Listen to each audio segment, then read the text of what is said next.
We are a social enterprise organization with a dual mandate, and that is to fight HIV and homelessness. What the founders figured out 20-odd years ago when they started this organization was that the HIV/AIDS community was affected at egregious, really disproportionate levels with also fighting homelessness. They were also embroiled in some clashes with city government, the Giuliani administration, about access to good housing, et cetera, and really sort of decided that they needed to create an organization, a safe space, a healing community for these folks. Because they had also discovered that these people were typically not dealing with just HIV or even just HIV and their homelessness. They were typically fighting 2 or 3 medical battles as well.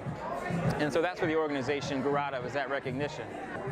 To their great credit, you know, the term that we use, that I just used, social enterprise, did not exist back then. But they figured out very early as '95, I believe, that they needed to not be dependent on grants and such. And so created several profitable enterprises to support their mission. The thrift stores, of which this is one, are the biggest revenue generator for us, but we also have bookstores and cafes. And so we're very proud that 90% of the revenues that we generate come from those operations and not from grants or charitable donations, though we welcome those, obviously, right? Well, I first became aware of the film probably 4 or 5 years ago. This is a film that got a lot of buzz when Mike first did the first cut of it. Most recently, it came into my life a third time because Leah Thomas, who's a good friend, had been brought on to produce and get it across the finish line. And when they got into ABFF, she reached out and said, hey, I know you're working with Housing Works. There's an obvious synergy there. Is there any way for us to collaborate? And obviously, I thought that was a great idea. And so the least that we could do was, offer this space up. There's a sequence in the film where William is in the parking lot with some of his very good friends, and they have a very raw, candid conversation. And William says, you know, with all due respect to his friend, you don't really know me because I don't really know me. That, you know, that self-awareness is huge. And again, not something that you see grappled with in film very much. He then goes on to say, I don't know how to be a man. Let's just say it, not a lot of black men would have, number one, the awareness, and number two,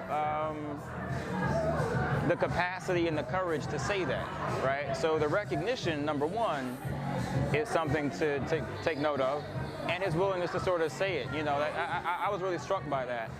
And that is certainly a pervasive issue, right? Whether it's because they don't have models, you know, you can't be something you've never seen, or because of the images that are out there don't really depict the truth, the complexity, the depth and breadth of manhood. For a host of reasons, he's right. He probably doesn't. Probably had not been taught how to be a man. I think it's a really powerful story. I think William Brawner's courage in exposing so much of his life, in exposing so much of his family and their life and their story to public scrutiny, because there will be scrutiny, I think it's tremendously courageous. But that aside, the filmmaking is good. The filmmaking is very, very good. Aside from his courage and the feel good and the you should and you could and aside from all of that, it's a good film. And this cut that I saw, you know, it is no less raw in terms of what William is willing to expose. It is no less indicting of him in terms of the fact that he made some bad decisions. But it also shows his humanity.